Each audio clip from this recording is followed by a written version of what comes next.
For years, Donald Trump was the force that unified Democrats and the biggest source of division within his own party. But as Republicans come together in Wisconsin this week to nominate Trump for a third consecutive election, the roles have been starkly reversed. Once again, the grand old party belongs to Trump. It did even before the assassination attempt this weekend.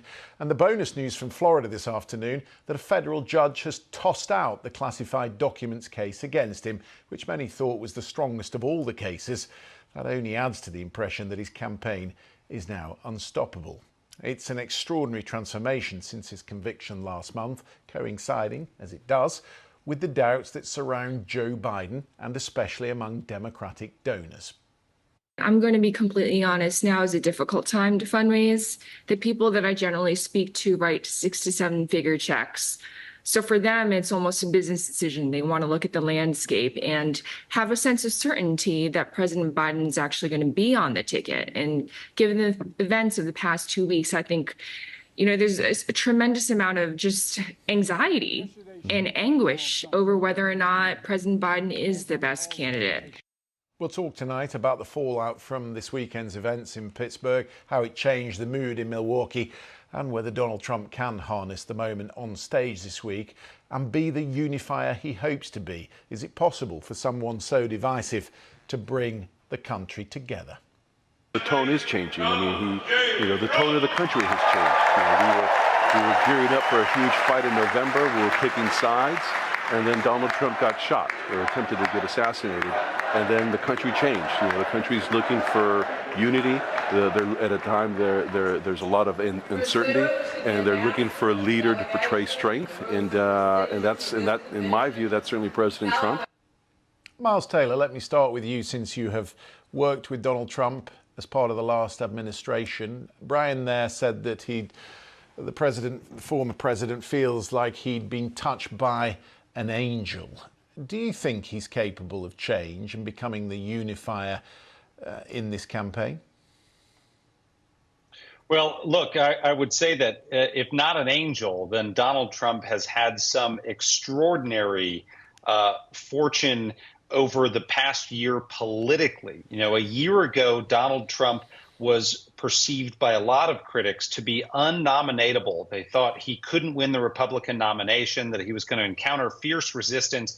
And of course, remember, almost a year ago, the investigation, the raid at his house concluded and found classified documents. He was facing mounting legal troubles. He was facing opposition within the Republican Party. And today he finds himself as empowered as a Republican presidential candidate has been in a very long time. Now, whether Donald Trump can unify the country is a big question for the general election and seems very unlikely given Donald Trump's history. But what we know this week is he has decisively unified the Republican Party, and that's what Democrats are going to see. They did not expect a unified GOP to be facing a fractured Democratic Party, but that's what the RNC this week is going to show us. Yeah, politics is about events, Brian, and there's no question this was a big political moment at the weekend. Let me read you this from Peggy Noonan, the columnist for the Wall Street Journal. She writes today, when they trundled him off and he threw up his fist, pumped it at the crowd and shouted, "Fight," my relative said, well, that's over, meaning the election, meaning you don't give America an image like that and go on to lose. You give America an image like that and it enters political mythology forever. It's on the T-shirts, it's on the front of the Times, the front of the Time magazine. Brian, how significant do you think that one image will prove to be in this campaign?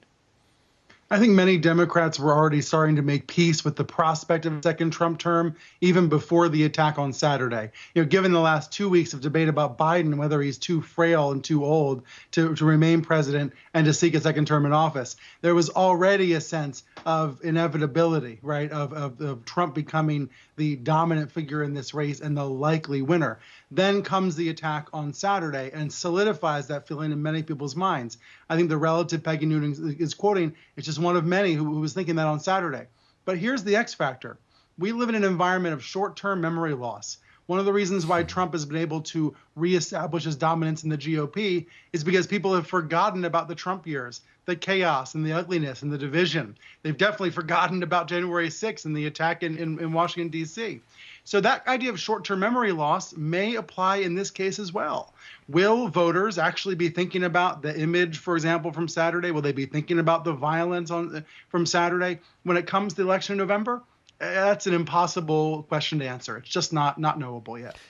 Brian makes a really good point, Marianne. I mean, if you think back to some of the violent periods and episodes in American political history, and particularly back to 1968, you know, you had Robert Kennedy shot dead, assassinated, Martin Luther King assassinated in the same year, and the Democrats still went on to lose the election. So it doesn't necessarily follow that an incident like this leads to the defeat of the incumbent president.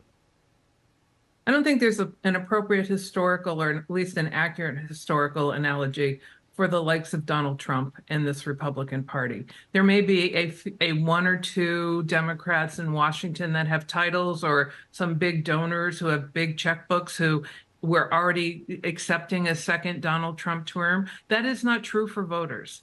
It is not true for women across this country. And don't take my word for it. Look at the polls. When we were last all on together, the afternoon of the debate, which, you know, I have PTSD over, the polls that we went through that afternoon was 1 point, 2 points, 3 points. And yet, a week later, more polls come out, 1 point, 2 point, 3 points. Sunday, 3 polls came out, including Fox News. Trump up by 1, by 2, by 3. Now, but it does look more complicated if you put in a third-party candidate, as I was saying to Lindy Lee in the last hour. It's more difficult then, and especially so in the 6 swing states. Yeah, but I mean, I dealt with that with Clinton and Ross Perot. Everyone thinks that's just it's just going to happen. That's not a static fact. There was a highly sophisticated, targeted campaign approach that we had to take literally daily to push Perot voters towards Bush or push them towards Clinton. And it changed every single day. And in the end, it worked. So there are plenty of things to do here. I think the most important point here is I'm going to be most interested in the polling that comes after Thursday night, after this convention, after Donald Trump's nomination speech, and it will have been after the attack on him. What do the polls say then? I think we have that will be the true snapshot of what's going on, but no one is accepting a second Donald Trump term. It's possible that it's just going to show a totally static race, that we're just going to be exactly where we were before the debate. And wouldn't that be incredible if that's the case? Well, then here's a thought, though. Maybe, Miles, you could come in on this. Here's a thought, though. If this is a turnout election, which many people say it will be, what you now have is Republicans who are sitting on the fence starting to think, this has changed my mind. I'm going to vote now for Donald Trump. You've got Nikki Haley coming in tomorrow night. There's been a sort of a rapprochement with Nikki Haley, so some of the voters that she has will come across, Miles. And the problem has been for Joe Biden that he's not activating his base in just the same way. Look, people want to be on the winning team. And I don't say that in favor of Donald Trump.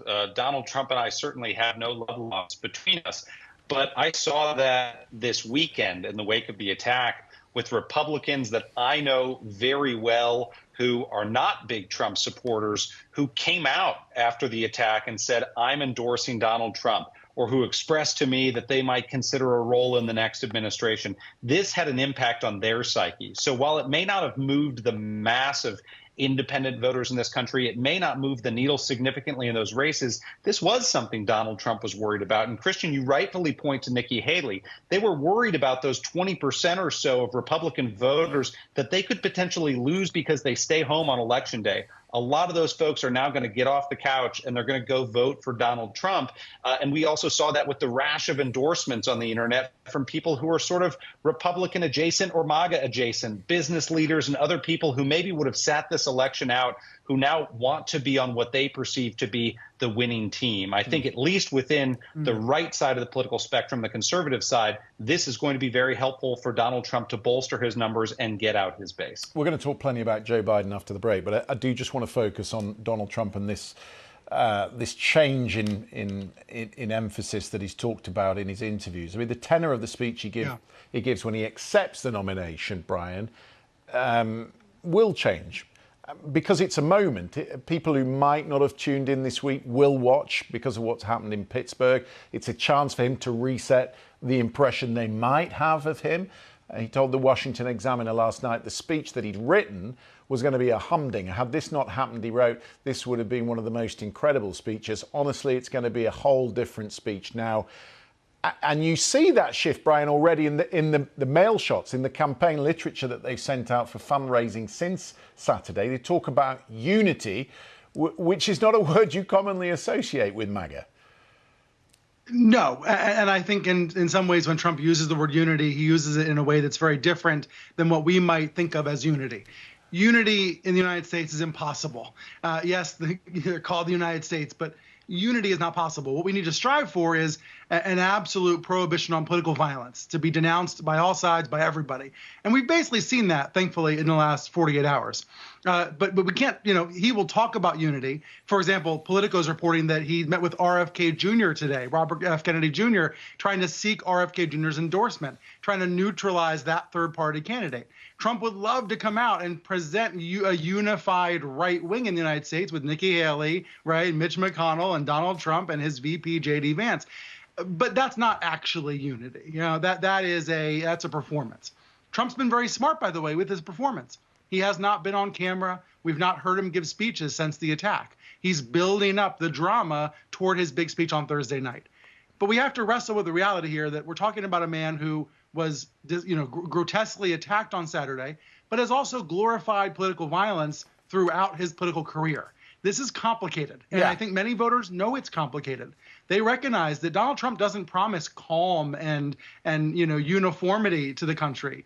He represents a form of chaos. And that's still true, even though everyone's condemned what happened on Saturday. No, you're absolutely right. We should absolutely remember his role in January 6th, his response to the attack on Paul Pelosi, House Speaker Nancy Pelosi's husband. David from Marianne asks in the Atlantic whether in denouncing violence, rightly so, we're at the same time extending an implicit pardon to the man who spread the most violent rhetoric in contemporary US politics. It's not a man, he says, without blame. And yet that's pretty much what he asked for in his first post on Truth Social this morning, when he referred to the January 6th hoax, and we went through all of that. I think what I have found most interesting and revealing about the Trump campaign since Saturday in interviews that I've done and elsewhere, and you read it, is they're looking for you not to criticize Donald Trump in any way. And I think we can't go through a fact-free campaign. I think Joe Biden outlined how this should be done, which is if you have debates about policy, let's have them, whether it's on education, abortion, go down the list. That is fair game. But to do it in a respectful way, and you're not doing it as mortal enemies or inviting through your rhetoric violence. And I think that's going to be a tough wrestling match on the Trump side, likely, because that's where it's come from so far. And I would just add one other sign. I mean, I am hoping Thursday night and between then that Donald Trump does change his rhetoric. He went through a terrible event on Saturday, and hopefully that changes everything. But he picked JD Vance as his VP this afternoon, and JD Vance on Saturday was out there posting that this was all Joe Biden's fault. So I think there's a lot to deal with here, and it's hard to imagine we're going to turn the ship completely. But if there's a reduction in rhetoric and calms down, we'll all be the better for it.